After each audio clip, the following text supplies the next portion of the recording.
వార్త 2వ అధ్యాయము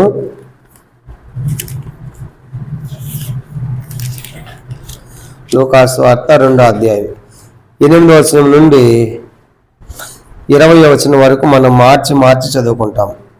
లూకాసు వార్త 2వ అధ్యాయము 8వ వచనం నుండి 20వ వచనం వరకు మనం మార్చి భాగం చదువుకుంటాం. ఆ దేశంలో కొందరు గొర్రెల కాపర్లు పొలములో ఉండి రాత్రి వేళ తమ మందను కాచుకొనుచుండగా దూత వారి వద్దకు వచ్చి నిలిచెను. ప్రభు మహిమ వారి చుట్టూ ప్రకాశించినందున వారి మిక్కిలి భయపడింది. అయితే ఆ దూత భయపడకుడి, ఇదిగో ప్రజలందరికీ కలుగబోవు మహా సంతోషకరమైన సువర్తమానము నేను మీకు తెలియజేయుచున్నాను. దావీదు పట్టణమందు నేడు రక్షకుడు మీ కొరకు పుట్టి ఉన్నాడు, ఈయన ప్రభు అయిన క్రీస్తు. దానికి ఇదే మీ కానవాలు, ఒక శిశువు పొత్తిగుడ్డలతో చుట్టబడి ఒక తొట్టులో పండుకొని ఉంటే మీరు చూచెదరని వారితో చెప్పాను. వెంటనే పరలోక సైన్య సమూహము ఆ దూతతో కూడా నుండి సర్వోన్నతమైన స్థలములో దేవునికి మహిమయు ఆయనకి ఇష్టల మనుషులకు భూమి మీద సమాధానం కలుగును గాకని దేవుని స్తోత్రము చేయుచుండెను. వెళ్ళిన తర్వాత ఆ గొర్రెల కాపరిలో జరిగిన ఈ కార్యములు మనకు తెలియచున్నాడు. మనం బెత్లెహేము వరకు వెళ్ళి చూతము రండి అని ఒకరితో ఒకరు చెప్పుకొనిరి. త్వరగా వెళ్ళి మరియను యోసేపును తొట్టిలో పండుకొని శిశువును చూచిరి. వారు చూచి శిశువును తమతో చెప్పబడిన మాటలు ప్రచురం చేసిరి. గొర్రెల కాపర్లు తమతో చెప్పిన సంగతులను గూర్చి విన్న వారందరూ మిక్కిలి ఆశ్చర్యపడిరి. అయితే మరియ ఆ మాటలన్నీ తన హృదయంలో తలపోసుకొని భద్రం చేసుకొని అంతటా గొర్రెల కాపర్లు తమతో చెప్పబడినట్టుగా తాము విన్న వాటిని కన్న వాటిని గూర్చి దేవుని మహిమపరచు స్తోత్రము చేయుచు తిరిగి వెళ్ళిరి. చాలండి, ప్రార్థన చేసుకుంటాం. పరలోకమందున మా తండ్రి పరిశుద్ధ దేవుని స్తోత్రాలు. ఇంతవరకు కూడా పాటల ద్వారా మీ నామను గణపరుచుకున్నందుకే వందనములు. తిరిగి సమయంలో చదివిన వాక్య భాగం లూకాసు వార్త 2వ అధ్యాయం 8 వచనాలు. తండ్రి గొర్రె కాపుల గురించిన సంగతులు మేము చూసాము, తను చదివాము. వాటి యొక్క ధ్యానము ఎంతో దీవెనకరంగా చేయండి. మీరే అనేకమైన సత్యాలు మాకు వెల్లడి చేయండి. యొక్క వాక్యం ద్వారా తండ్రి వాళ్ళ సమర్పణ ఎంత గొప్పదో, అనేకమైన సంగతులు వారి జీవితం ద్వారా మీరే మాతో మాట్లాడుతున్నామని ప్రార్థిస్తూ ఉన్నాం. వచ్చిన ప్రజలకి స్తోత్రాలు. ఇంకా రావాల్సిన వారు మార్గ మధ్యంలో సగం నడిపించి మీరే మహిమ పొందమని, ఆ యొక్క దాసనాన్ని కూడా మరుగుపరిచి నా ప్రతి బలహీనత క్షమించి మీ రత్నకలు శుద్ధి చేసి నీ ప్రజల క్షేమం కొరకై విరిచి వాడుకోమని సహాయపడమని యేసు ప్రభు నామమున ప్రార్థించి వేడుకొనుచున్నాము తండ్రి, ఆమేన్. ఇలా మనం చదువుకున్నటువంటి వాక్య భాగము లూకాసు వార్త 2వ అధ్యాయము 8వ వచనం నుండి మనము 20వ వచనం వరకు మనం చదువుకున్నాం. మనం గమనించామంటే మరి ఈ క్రిస్మస్ దినాల్లో మనం ప్రతి దినము కూడా మరి క్రిస్మస్ యొక్క వర్తమానాలు ధ్యానిస్తూ ఉన్నాము. మరి గత 2 వారాలు, ఒక వారం మేము యోసేపు యొక్క జీవితాన్ని మనం ధ్యానించాము, గత వారము మరి యొక్క జీవితాన్ని మనం ధ్యానించాము. ఈరోజు గొర్రె కాపర్ల యొక్క జీవితాలు మనం చూడబోతున్నాము. కాబట్టి క్రిస్మస్ వర్తమానాల్లో భాగంగా గొర్రె కాపర్లు కూడా చాలా ప్రాముఖ్యమైన వారుగానే మనకు కనబడుతున్నారు. కాబట్టి గొర్రెలు కాసేటువంటి వారికి దేవుడు ఏ రీతిగా ప్రత్యక్షమై వాళ్ళు ఎట్లా ఆరాధించారో, వారి జీవితాలు ఎలాంటివో కొన్ని సంగతులు మనం చూద్దాం. ఒక 5 ప్రాముఖ్య విషయాలు ఈ గొర్రెల కాపర్ల గురించి మనం చూద్దాం. లూకాసు వార్త 2వ అధ్యాయం 8వ వచనం. ఆ దేశంలో కొందరు గొర్రెల కాపర్లు పొలములో ఉండి రాత్రి తమ మందను కాచుకొనుచుండగా.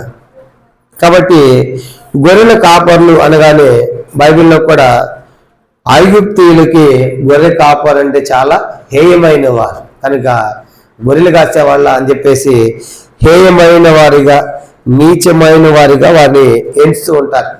కాబట్టి కారణం ఏంటంటే గొర్రె కాపర్ల జీవితాలు మనం చూసినప్పుడు నిజంగా బాగా హైటెక్, బీటెక్, లోటెక్ చదువుకుంటే ఎందుకు గొర్రెలు కాస్తారాళ్ళు? కాబట్టి సాఫ్ట్వేర్ కంపెనీలు జాబ్ చేసేవాళ్ళు. కాబట్టి వాళ్ళు చదువు లేదు కాబట్టి అటు గొర్రె కాపర్లు అనగానే మనకేం జ్ఞాపకం చేస్తుందంటే బాగా చదువుకున్న వాళ్ళు అయితే కనుక వాళ్ళు కూడా మంచి స్థానంలోనే ఉండేటువంటి వాళ్ళు. కనుక గొర్రె కాపర్లు గొర్రెలు కాస్తున్నారంటే మనకేం అర్థమవుతుందంటే వాళ్ళు విద్య లేని వారిగా మనకు కనబడతారు, తర్వాత పేదవారిగా మనకు కనబడతారు, తర్వాత ఇంకా గొర్రె కాపర్లు విలువ లేని వారుగా మనకు కనబడతారు. అంత మాత్రమే కాదు, ఇంకా చూస్తామంటే ఒక విధంగా హేయమైన వారుగా కూడా వాళ్ళు లోకాన్ని కనబడతారు. ఇలాగా ఎన్నిక లేని వారుగా ఇలా ఎన్నో సంగతులు మనం చూస్తాం. చూడండి, గొర్రెలు కాసేటువంటి వాళ్ళు ఎట్లా ఉంటారు, వాళ్ళ స్థితి మనం చూసినప్పుడు వారు ఆ గొర్రెలు తీసుకుని పొలానికి వెళ్ళిన తర్వాత ఆ గొర్రెల మధ్యలోనే ఉండాలి కనుక ఒకసారి వారం దాకా కూడా రారు, ఒకసారి 2-3 రోజులు కూడా రారు కనుక అలాగే వాళ్ళు కొన్నిసార్లు స్నానాలు కూడా వాళ్ళకి ఉండవన్నమాట. కనుక అలాగే వాళ్ళు జీవిస్తూ ఉంటారు. కాబట్టి గొర్రెల కాపర్లు అలాంటి వారికి కూడా దేవుడు ప్రత్యక్షమయ్యాడు. అలాంటి వారు కూడా ప్రేమిస్తూ ఉన్నాడని చెప్పడానికి దేవుడు మొట్టమొదటి చూసింది అసలు యేసు వారిని వాళ్ళే. కాబట్టి లోకమైతే అలాంటి వారిని దగ్గరకు రానివ్వదు. కానీ కనుక దేవుణ్ణి వాళ్ళు సమీపించగలిగారు. కాబట్టి నిజంగా ఎంత గొప్ప ధన్యత వాళ్ళకి దేవుని చూడటం.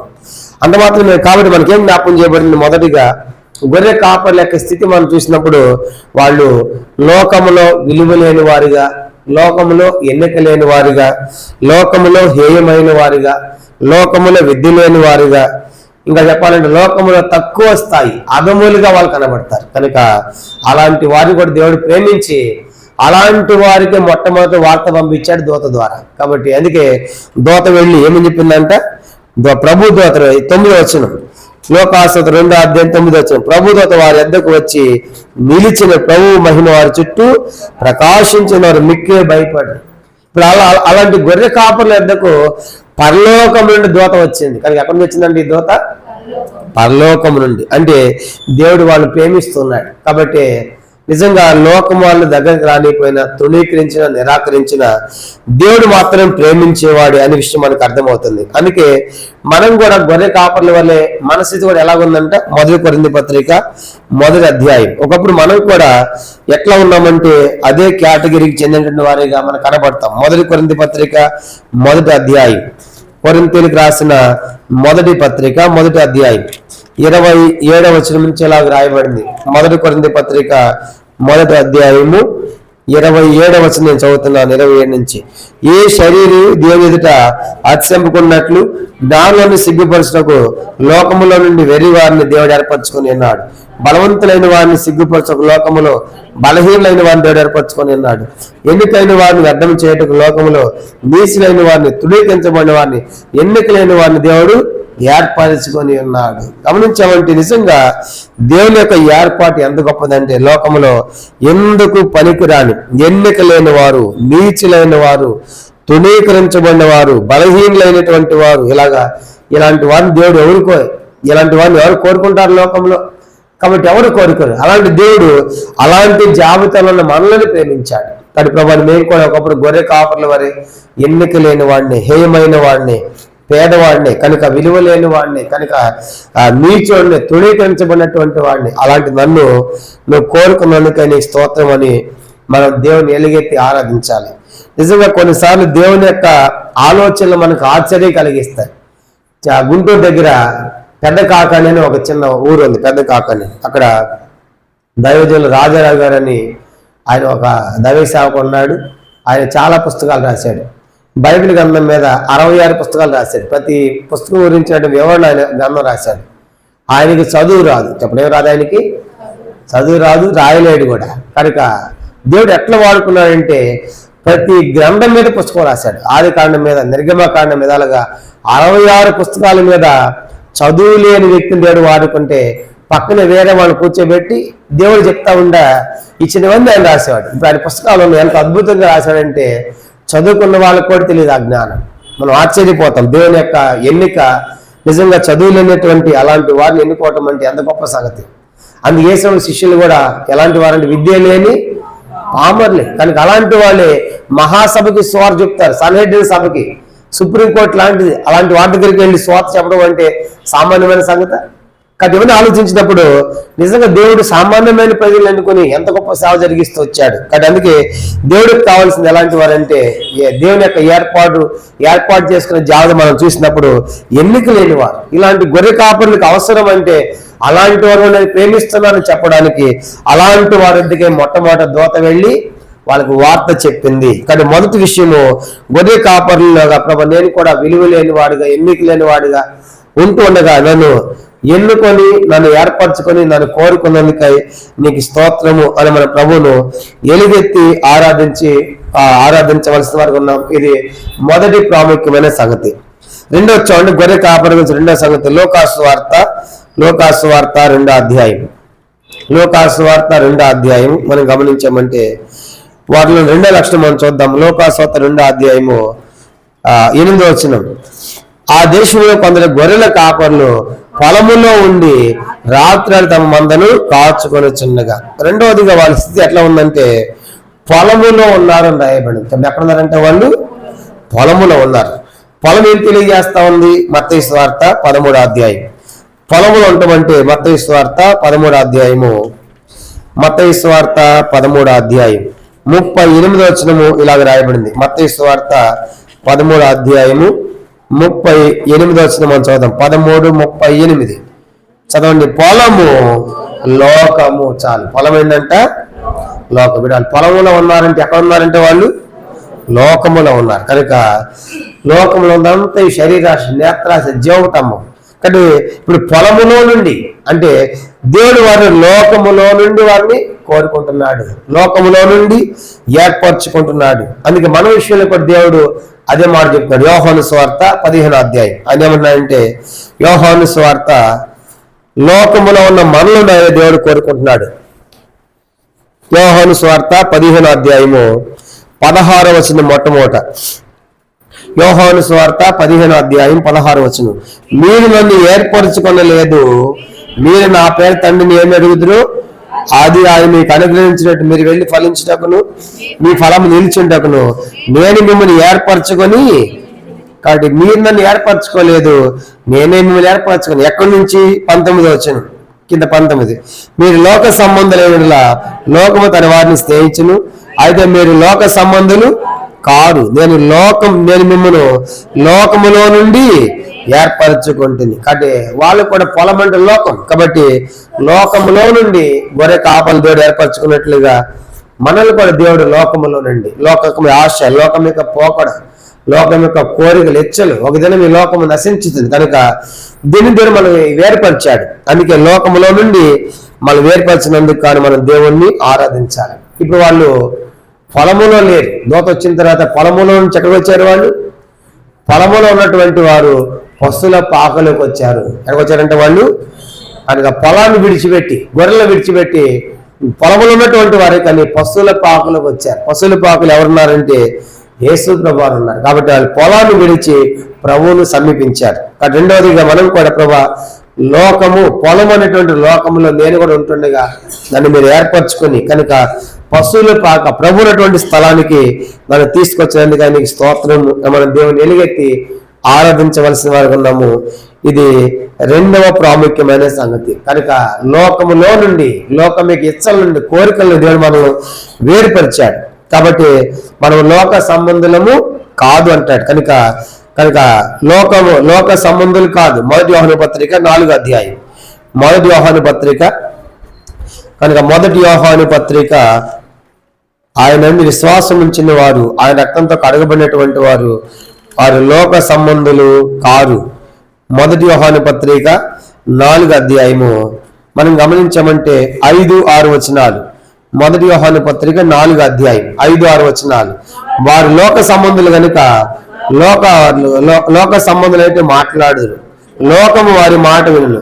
మనము దేవుని సంబంధులము, దేవుని ఎరిగిన వాడు మన మాట వినను, దేవుని సంబంధి కానివాడు మన మాట చాలండి. కనుక మనం ఈరోజు దేవుని సంబంధులు కాబట్టి లోక సంబంధులం కాదు. లోకములో నుండి దేవుడు మనల్ని వేరుపరిచాడు. కాబట్టి రెండవదిగా మనం దీన్ని ఎందుకు ఆరాధించాలంటే ప్రభా గొర్రె కాపర్ల వలె విద్య లేని వాడిగా, కనుక చదువు లేని వాడిగా, ఎన్నిక లేని వాడిగా, బలహీనుడిగా ఉంటారు. నన్ను మీరు ఏర్పరచుకున్నారు, కోరుకున్నారు, మీ స్తోత్రం. రెండవదిగా పొలములో ఉన్నటువంటి వాళ్ళ స్థితిని మీరు జ్ఞాపకం చేసుకుని పొలములోంచి పశువుల పాకులకు ప్రభుని సమీపింపజేశావు. ఆ రీతిగా లోకములో నుండి మమ్మల్ని ఏర్పరచుకున్నావు, నీకు స్తోత్రం అని మన దేవుని ఆరాధించాలి. రెండవ విషయం. మూడోది చూడండి, గొర్రె కాపర్ల యొక్క స్థితి. మూడవది లోకాసు వార్త 2వ అధ్యాయం. లోకాసు వార్త 2వ అధ్యాయము మనం గమనించామంటే లోకాసు వార్త 2వ అధ్యాయము 8వ వచనం. లోకాసు వార్త 2వ అధ్యాయము 8వ వచనం, ఆ దేశంలో కొందరు గొర్రెల కాపరులు పొలములో ఉండి రాత్రి వేళ తమ మందను కాచుకొనిచుండగా. కాబట్టి వాళ్ళు రాత్రి వేళ చీకట్లో ఉన్నారు. కానీ రాత్రి వేళ ఏం తెలియజేస్తుంది? రాత్రి వేళ చీకటి. కాబట్టి ఇప్పుడు వాళ్ళు చీకట్లో ఉన్నారు. కాబట్టి పొలములో రాత్రి వేళ చీకట్లో ఎలా ఉంటుంది? అంధకారమైన చీకటి, గాఢ అంధకారమైన చీకటి. అలాంటి చీకట్లో ఉన్నటువంటి వారి ఎందుకు దూత వచ్చింది. దూత వచ్చినప్పుడు వెలుగు వారి చుట్టూ ప్రకాశించిందంట. కాబట్టి చీకట్లో ఉన్నటువంటి వారు గొప్ప వెలుగును వాళ్ళు చూశారు. కాబట్టి అంటే గొర్రె కాపర్ల యొక్క స్థితి ఏంటంటే చీకటి సంబంధులుగా, కనుక చీకట్లో ఉన్నటువంటి వారుగా మనం చూస్తాం. కాబట్టి ఇప్పుడు యేసు ప్రభువు లోకానికి వచ్చింది ఎందుకంటే చీకటిని పోగొట్టి వెలిగివ్వడానికి. యోహాను సువార్త 12వ అధ్యాయము 46వ వచనం. యోహాను సువార్త ఆయన లోకానికి వచ్చిన ఉద్దేశం ఏంటంటే చీకట్లో ఉండకూడదు, వెలుగులోకి రావాలి. యోహాను సువార్త 12వ అధ్యాయం 46వ వచనం, నా యందు విశ్వాసం నుంచి ప్రతివాడు చీకట్లో నిలిచి ఉండకున్నట్లు నేను ఈ లోకమునకు వెలుగుగా వచ్చాను. కనుక చీకట్లో ఉండకూడదు. అందుకే యోహాను 8:12 మరలా యేసు నేను లోకమునకు వెలుగై ఉన్నాను అన్నాడు. కాబట్టి యేసు వారి లోకానికి వచ్చిన ఉద్దేశం ఏంటంటే చీకట్లో ఉన్నటువంటి మానవాళ్ళని వెలుగులోనికి తీసుకొని రావడానికి. కాబట్టి ఇప్పుడు గొర్రె కాపర్ల స్థితి ఎలా ఉందంటే వాళ్ళు చీకట్లో ఉన్నారు, అంధకారంలో, గాఢాంధకారంలో ఉన్నారు. అలాంటి చీకట్లో నుండి వారికి వెలుగు ఉదయించడానికి దేవుడు వచ్చిందో మనం చూస్తాం. అందుకే మన స్థితి కూడా కొలస్సీ పత్రిక 1వ అధ్యాయం, కొలస్సీలకు రాసిన పత్రిక మన స్థితి కూడా అలాగే ఉందంటాడు పౌలు. కొలస్సీలకు రాసిన పత్రిక 1వ అధ్యాయము 12-13 వచనాలు మనం చదువుకుంటాం. కొలస్సీలకు రాసిన పత్రిక 1వ అధ్యాయం 12-13 వచనములు ఇలాగూ రాయబడ్డాయి, మనం చదువుకుంటాం. కొలస్సీలకు రాసిన పత్రిక 1వ అధ్యాయం 12-13 వచనం చదువుతాం. 12 కాదండి, 13. ఆయన మనలను అంధకార సంబంధమైన అధికారులను విడుదల చేసి తాను ప్రేమించే తన కుమారుని యొక్క రాజ్య నివాసులుగా చేసెను. ఆ కుమారుని మనకు విమోచనం అనగా పాప క్షమాపణ కలుగుచున్నది. కాబట్టి 13 అన్నాడు, ఆయన మన అంధకార సంబంధమైన అధికారములను విడుదల చేసి కనుక ఆయన కుమారుని యొక్క రాజ్య నివాసులుగా చేశాడు. కాబట్టి మనం కూడా దేవుని ఎందుకు ఆరాధించాలంటే, ప్రభు నేను కూడా ఒకప్పుడు అంధకారంలో ఉన్నాను, చీకటి సంబంధంగా ఉన్నాను, చీకటిలో ఉన్నాను. కాబట్టి అలాంటి నా కొరకు ఈ లోకానికి వెలుగుగా ఉదయించినందుకై మీకు స్తోత్రాలు. లోకాసు వార్త 1వ అధ్యాయం, లోకాసు వార్త చూడండి, ఆయన అరుణోదయ దర్శనముగా ఈ లోకానికి వెలుగుగా వచ్చాడు. లోకాసు వార్త 1వ అధ్యాయము మనం గమనించామంటే 79వ వచనం.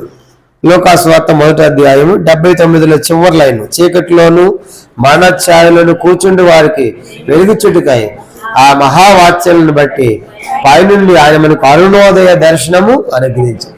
కాబట్టి చీకట్లో ఉన్నటువంటి వారికి అరుణోదయ దర్శనం, కాబట్టి వెలుగు ప్రకాశించింది. కాబట్టి ఇప్పుడు వాళ్ళు చీకట్లో లేరు, గొర్రె కాపర్లు వెలుగులోనికి వచ్చారు. కనుక వాళ్ళ చీకటి పోగొట్టబడింది.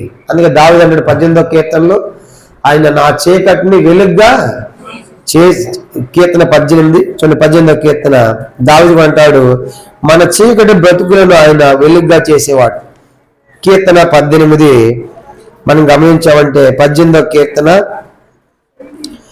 కీర్తన 28వ వచనం, 18వ కీర్తన 28వ వచనం, నా దీపమును వెలిగించేవాడు నీవే, నా దేవుడు యెహోవా చీకటిని నాకు వెలుగుగా.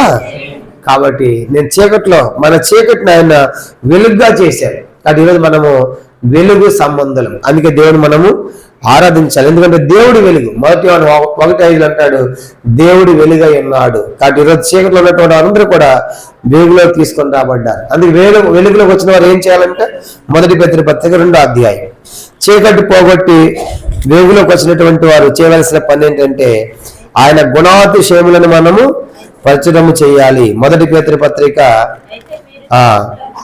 అందరూ కలిసి చదువుతాము. పేతురు రాసిన 1 పత్రిక 2వ అధ్యాయము 9వ వచనము అందరం కలిసి మనం చదవండి. అయితే మీరు చీకట్లో నుండి ఆశ్చర్యకరమైన తన వెలుగులోనికి మిమ్మల్ని పిలిచిన వాడిని మునాశలు ప్రచురం చేయ నిమిత్తము ఏర్పరచబడిన వంశమును, రాజుల యాజక సమూహమును, పరిశుద్ధ జనమును, దేవుని సొత్తని ప్రజలై ఉన్నారు. కాబట్టి ఈరోజు మనము చీకట్లో ఆశ్చర్యమే వెలుగులోకి తీసుకొచ్చాడు. కాబట్టి మనం ఆయన గుణాతిశయాలను ప్రచురం చేయాలి. కాబట్టి అందుకు మూడవదిగా గొర్రె కాపర్ల యొక్క మూడో స్థితి మనం జ్ఞాపకం చేసినప్పుడు వాళ్ళు చీకట్లో ఉన్నటువంటి వారిగా కనబడుతుంది. మీరు వాళ్ళ చీకటిని పోగొట్టాడు. ఇది మూడవది. నాలుగోది చూడండి, గొర్రె కాపర్ల యొక్క నాలుగో స్థితి మనం చూస్తాం. లోకాసు వార్త 2వ అధ్యాయము 9వ వచనం. లోకాసు వార్త 2వ అధ్యాయము 9వ వచనం. ప్రభు దూత వారి ఎద్దకు వచ్చి నిలిచెను. ప్రభు మహిమ వారి చుట్టూ ప్రకాశించినందున వారు మిక్కిలి భయపడి, వారి స్థితి ఎలా ఉందంటే భయపడుతూ ఉన్నారు. చెప్పండి, ఎలా ఉన్నారంటే వాళ్ళు భయములో ఉన్నారు. చూడండి, రాత్రి వేళ ఉండాలి, మందతో ఉండాలి, తర్వాత ఏ తోడేలు వస్తుందో, ఏ ఎలుగుబంటి వస్తుందో, ఏ సింహం వస్తుందో, ఏ పులి వస్తుందో. కాబట్టి వాళ్ళంతా బిక్కుమంట భయములో ఉన్నారు. వాళ్ళకి తోడేలు ఎలుగుబంట్లు వస్తే వాళ్ళకి భయమే ఉండదు కనుక, ఎందుకంటే ఒక విధంగా వాళ్ళకి అలవాటు వాటిని ఎదుర్కోవటం కనుక వాటిని ఎలా చేయాలో వాళ్ళు ఏం చేస్తారంటే గొర్రె కాపర్లు రాత్రి వేళ పొలంలో పెట్టిన తర్వాత చుట్టూ ఫెన్సింగ్ కంచెలాంటిది పెడతారు. కంచెలాంటిది పెట్టి ఒక దారి పెడతారు. దారి పెట్టి ఆ దారి దగ్గర చలిమంట వేసుకుని ద్వారం అన్నమాట అక్కడ కాసుకుని అక్కడ పడుకుంటారు అనమాట. అంటే ఏదన్నా జంతువు వస్తే దేంట్లో నుంచి రావాలి? ఆ దారిలో నుంచి. కానీ మొట్టమొదటి ఎవరి మీద అటాక్ చేయాలి? వీళ్ళ మీదే. కాబట్టి చుట్టూ ఫెన్సింగ్ వేసి అలా నిద్రపోతారు కనుక అలా చలి కాసుకుంటూ ఉంటారు. ఇప్పుడు ఆ రాత్రి వేళ సింహం వెలుగుబంటి వస్తే ఆ భయం వేరే. ఒక్కసారి పరలోక దూత వచ్చి వెలుగు ప్రకాశిస్తే ఏమైపోయింది?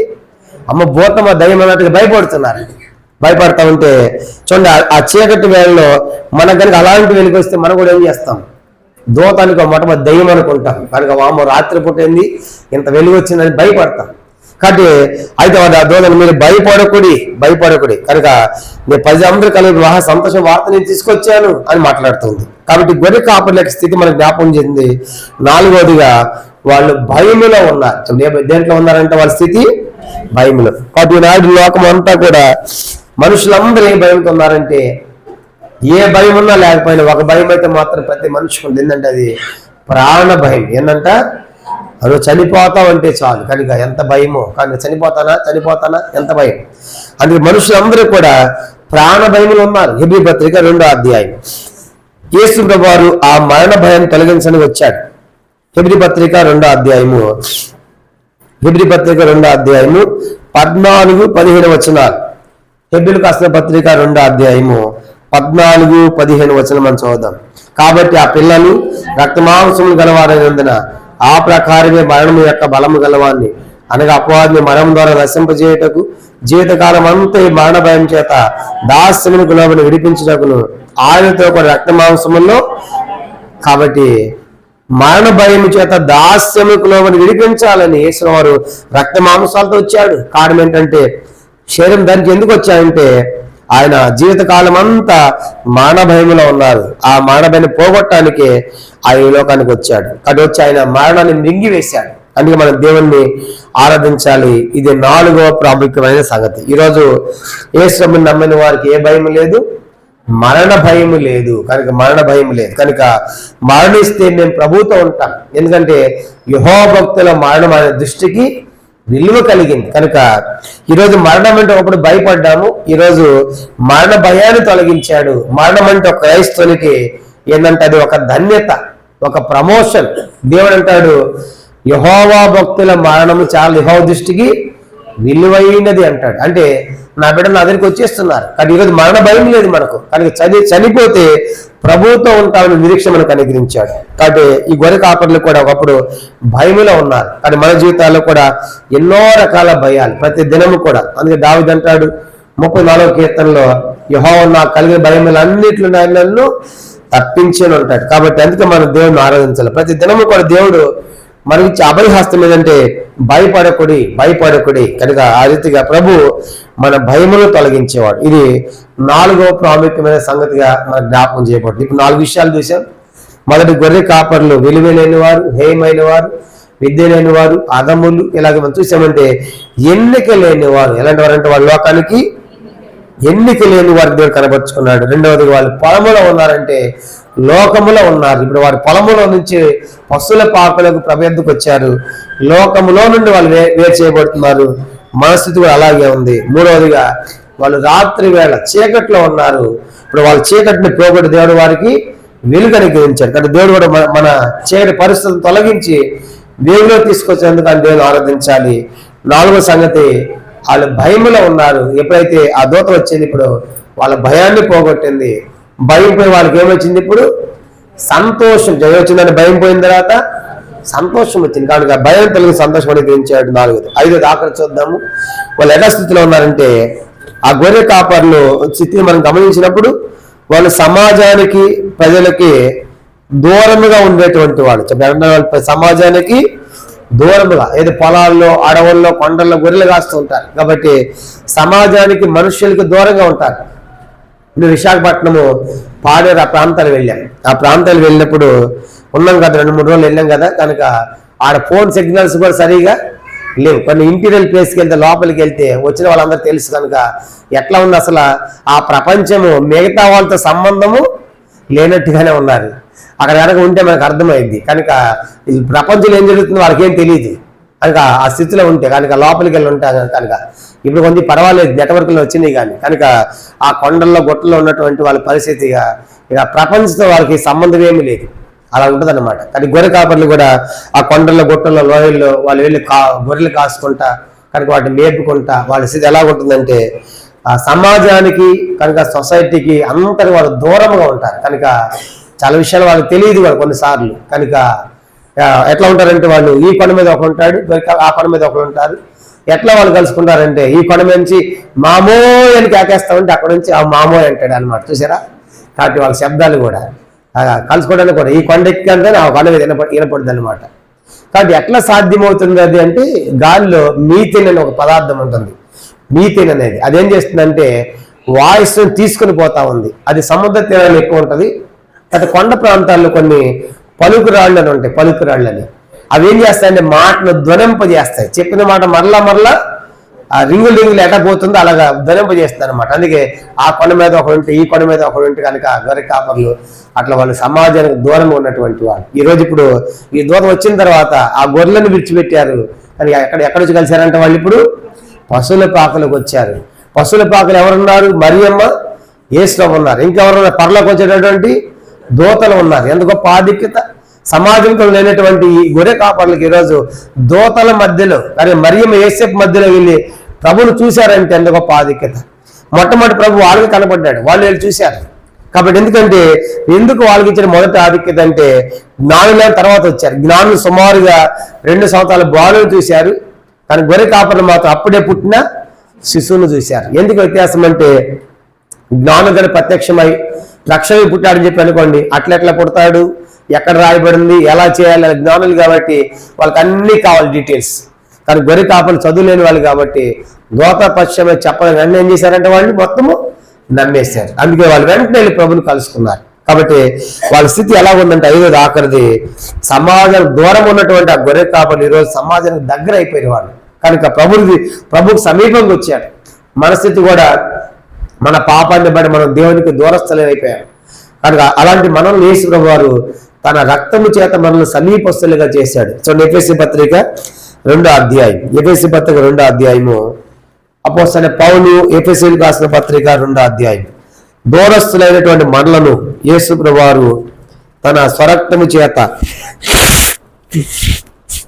ఎఫెసీ పత్రిక 2వ అధ్యాయము 13వ వచనము అందరం కలిసి మనం చదువుకుంటాం. ఎఫెసీ పత్రిక అపోస్తలుడైన పౌలు ఎఫెసీయులకు రాసిన పత్రిక 2వ అధ్యాయము 13వ వచనం అందరం కలిసి చదవండి. ఆయనను మనకు దూరస్తులైన మీరు ఇప్పుడు క్రీస్తు యేసునందు క్రీస్తు రక్తం వల్ల సమీపస్తులై ఉన్నారు. కాబట్టి ఈరోజు యేసు ప్రభు వారు దూరస్తులైనటువంటి మనలను, గొర్రె కాపర్లు కూడా సమాజం దూరం ఉన్నటువంటి వారే, కానీ ఈరోజు వాళ్ళు ప్రభు సమీపస్తులు చేశాడు ఆయన జన్మ ద్వారా. కాబట్టి ఎలా జరుగుతుందంటే, ఇది మనం కూడా ఒకప్పుడు ప్రభుకు దూరస్తులం. ఆయన మనల్ని ప్రేస్తున్న వారు తన రక్తము కార్చి, ఆయన రక్తము ద్వారా మన ప్రతి పాపాన్ని కడిగి, పాపము ద్వారా మనుషులు దూరం అయిపోయాడు. యెషయా గ్రంథం 59వ అధ్యాయం. యెషయా గ్రంథం 59 యెషయా గ్రంథము. పాపం ఏం చేసిందంటే మానవుణ్ణి దేవుణ్ణి దూరపరిచింది.